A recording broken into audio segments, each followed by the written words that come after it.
Ami Verseau, bienvenue dans ta guidance du mois de mars 2026 et on va procéder au tirage du tarot dans ta roue astrologique.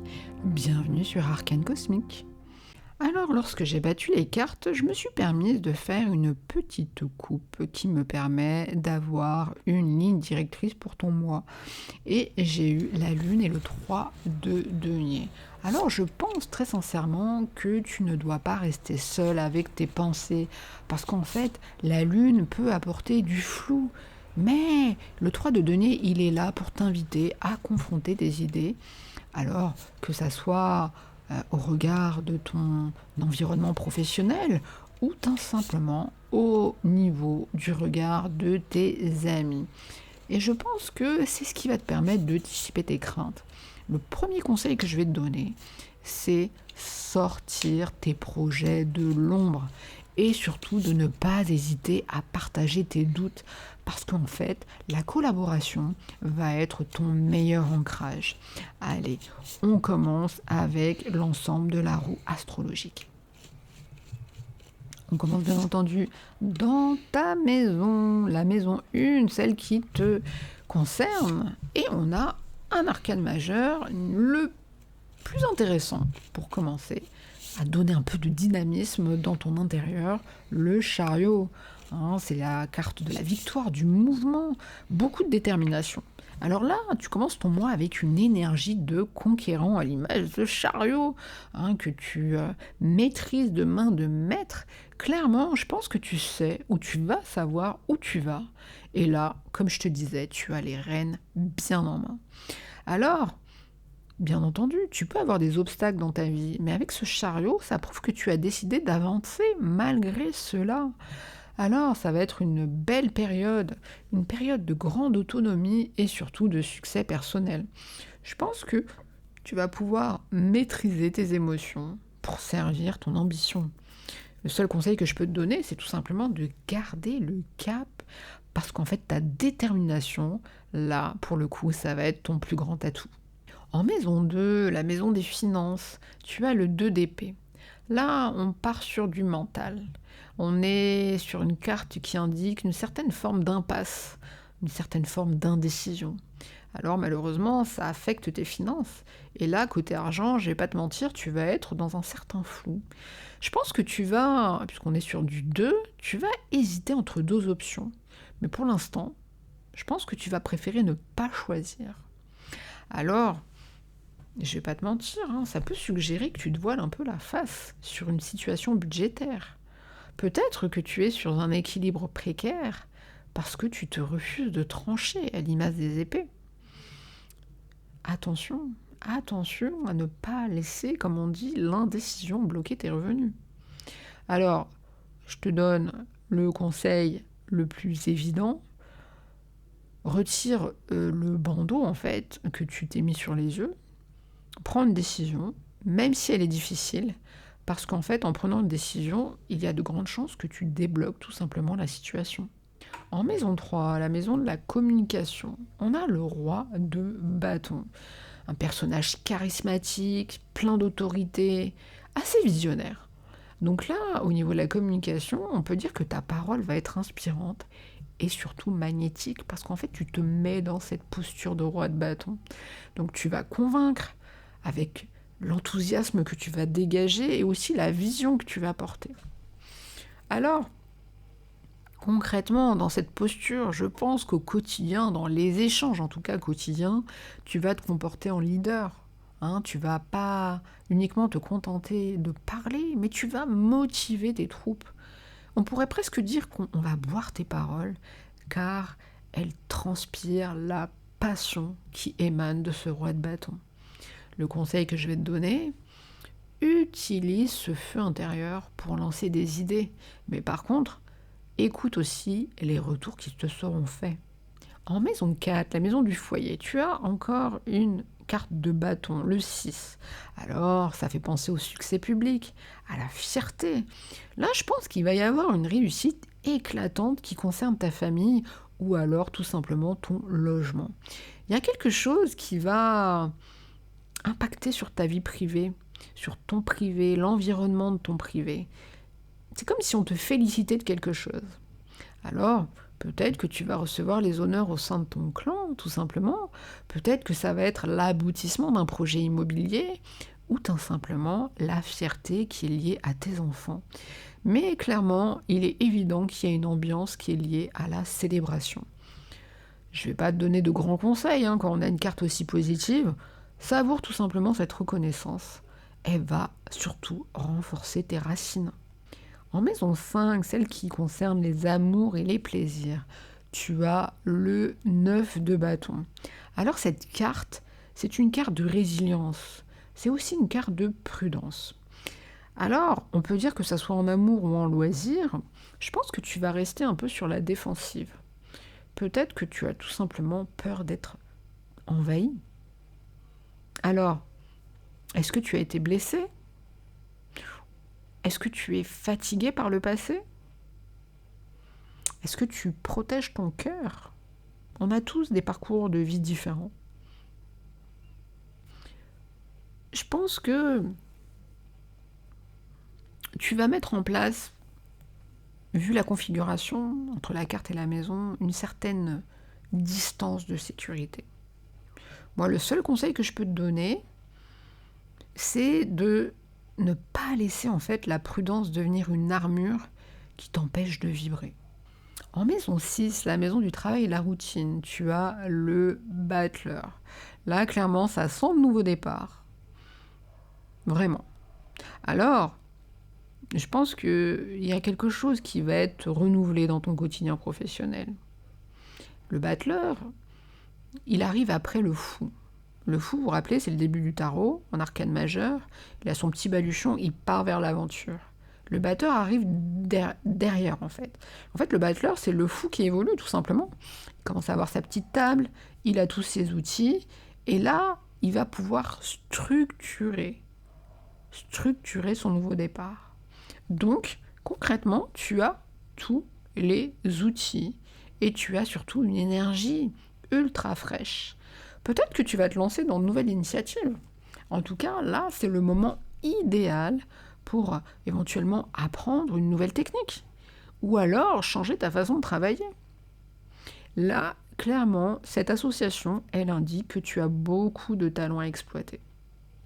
Moi, je vais te dire, ose l'originalité.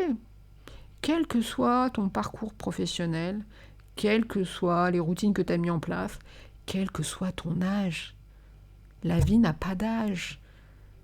Tout se réalise au fur et à mesure de sa vie et on recommence et on ose de nouvelles choses. Et c'est ça qui met de l'enthousiasme à vivre sa vie, tout simplement. Je pense que tu as vraiment tout ce qu'il faut pour réussir ce nouveau cycle. On passe à la maison 7, celle des partenaires. Alors là, tu l'as vu peut-être au niveau du tirage, même si je l'ai mis un petit peu en accéléré. Et il y a 2 cartes qui sont tombées. Donc, j'ai pas pu faire autrement que de les prendre. Il y en a une qui était là et l'autre qui a suivi. Alors, c'est 2 cartes d'épée. Tu as le valet d'épée et tu as le 3 d'épée. Alors, le valet d'épée, il y a une certaine forme de surveillance intellectuelle. Et le 3 d'épée, c'est une carte assez forte. Elle est dans le mental, mais en tout cas, on est clair et il y a une certaine forme de blessure émotionnelle. Là, ça pique au niveau du cœur. Il y a des blessures qui ne sont pas encore guéries. Alors, vu que ça concerne l'autre, la personne en face de toi, ou les personnes, parce que ça peut être ton partenaire de vie, mais ça peut être aussi des personnes, que ça soit au niveau associatif, par exemple, je pense que l'ambiance, je vais pas te mentir, l'ambiance avec les autres, elle est tendue. Alors, ça peut être de ton fait, ou ça peut être du fait de l'autre, ou des autres. Là, il y a une période un peu statique, où on s'observe, on s'analyse. Mais clairement, à l'image du 3 d'épée, le cœur a mal. Alors peut-être qu'il y a une vérité qui pique, tout simplement. Et peut-être que tu vas être en possibilité d'analyser, à l'image des épées, assez froidement, cette déception relationnelle. Je pense que ça va être tout simplement une phase de clarification douloureuse. Mais par contre, c'est un mal pour un bien, c'est-à-dire qu'elle est nécessaire et tout simplement pour que tu n'aies plus à te mentir à toi-même. Alors, le conseil que je pourrais te donner, c'est de trancher le problème avec le dialogue, même si ça fait mal. Parce que des fois, il y a des vérités qui sont difficiles à dire, mais je pense que là, il y a un besoin de clarté. Et là, c'est nécessaire plutôt que de rester dans le doute. La maison 8, celle des transformations, on a le 4 de denier. Alors c'est une carte de possession, mais c'est aussi une carte qui indique la peur du manque. Alors dans la maison 8, je pense que ta transformation, elle peut être freinée en fait par ton besoin tout simplement de sécurité matérielle. Peut-être que tu as simplement peur de lâcher prise. Alors, souvent dans cette situation-là, on a tendance à s'accrocher à ce qu'on connaît. Alors ça peut concerner des idées, ça peut concerner l'argent, ça peut concerner des habitudes. Et en fait, pourquoi on fait ça? Tout simplement parce qu'on a peur de l'inconnu. Et pourtant, c'est factuel. Si on veut évoluer, il faut tout simplement ouvrir les mains. Alors, le conseil que je vais te donner, c'est tout simplement de lâcher tes certitudes. Parce que là, la vraie sécurité, elle est intérieure. Et c'est pas du tout dans le matériel, c'est pas du tout dans ce que tu possèdes. En maison 9, celle de l'idéal et des voyages, tu as le 9 de denier. Très belle carte. Synonyme d'autonomie, synonyme de réussite en solitaire. Très magnifique. Très magnifique. Je parle vraiment très très français. Là, la combinaison entre la carte et la maison, je pense qu'il va y avoir, à l'image du 9 de denier, un besoin d'indépendance. Vraiment. Là, je pense que tu vas rêver, en tout cas, de liberté, mais aussi de confort, puisqu'on est dans la famille des deniers. Alors, peut-être, tout simplement, moi j'aime bien parler de spiritualité, peut-être que tu vas réaliser que ton épanouissement spirituel, il nécessite de passer par une réussite personnelle. Ma foi. Moi, je vais te donner le conseil, cultive ton jardin secret. C'est indispensable, on en a tous besoin. Et je pense que, possiblement, c'est là que tu trouveras les réponses. La maison 10, la maison de la carrière, tu as le 3 de bâton. Très belle association. En fait, le 3 de bâton, c'est une carte d'expansion. C'est une carte où on suggère de nouveaux horizons. Et là, on parle de carrière. Donc ça veut dire que ta carrière, il y a de fortes chances qu'elle décolle.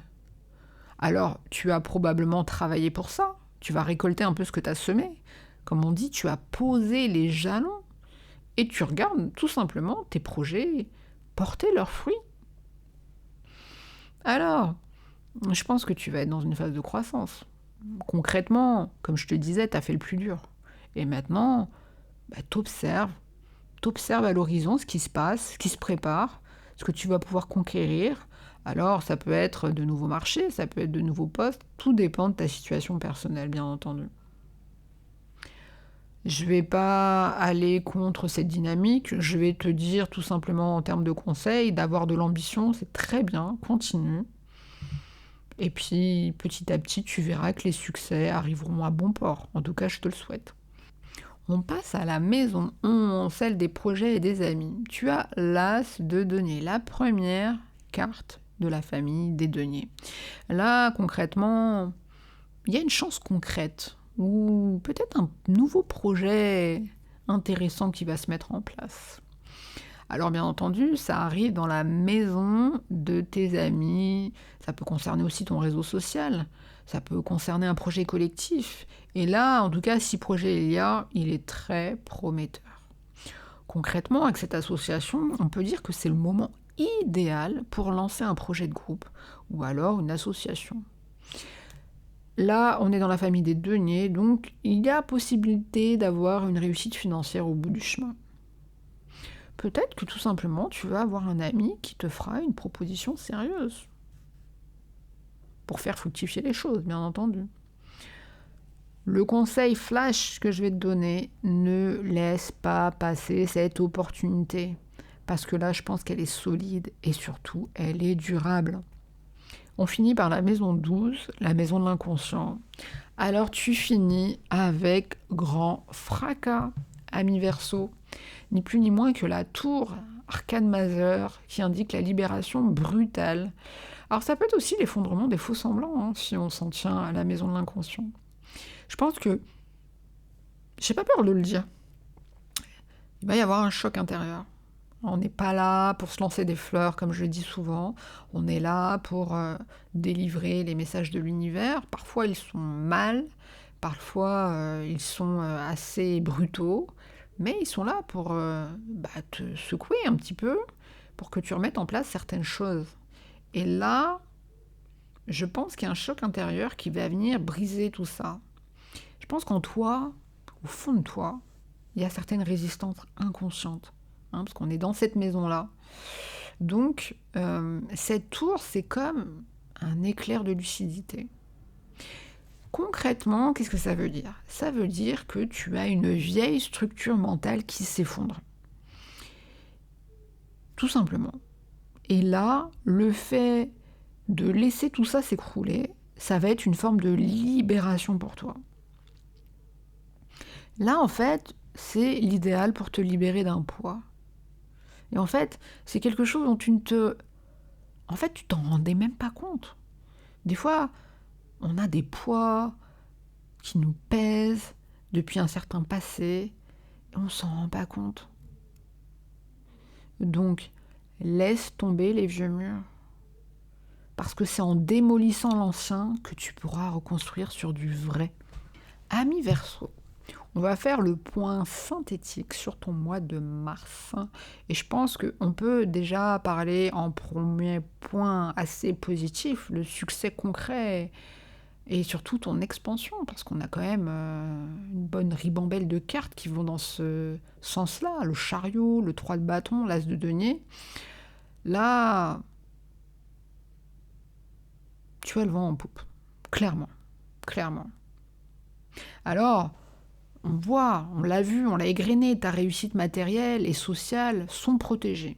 Ça, c'est clair. Par contre, il va falloir que tu gères une blessure relationnelle. On l'a vu, notamment avec le 3 d'épée. Et il y a aussi une peur de lâcher prise qu'on a vu avec le 4 de denier.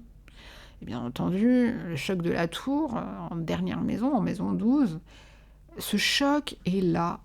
Rappelle-toi, je te le martèle, mais c'est important que tu le comprennes. Il est là, pas pour t'enquiquiner, t'embêter, il est là pour te libérer de tes propres blocages. Donc, fais confiance au mouvement. Ne reste surtout pas figé sur tes acquis. Utilise la force d'action, notamment le chariot. Ça va te permettre de traverser l'ensemble des doutes qu'on a pu égrener au fur et à mesure de ce tirage. Et surtout, tu as le collectif en ta faveur. La chance, je pense qu'elle est dans le collectif. Alors ça va être important pour toi de t'ouvrir aux autres. Alors j'espère que ces messages de l'univers que les cartes ont pu susciter vont te permettre dans ton chemin de vie de trouver l'équilibre et l'harmonie. N'hésite pas à revenir courant le mois sur ce tirage pour te rafraîchir un peu la mémoire si jamais tu ne prends pas de notes. En tout cas, n'hésite pas à mettre en commentaire l'évolution de ta situation, ça me fera vraiment plaisir d'avoir un retour. Et j'espère que tu passeras tout de même un très bon mois de mars. Ami Verseau.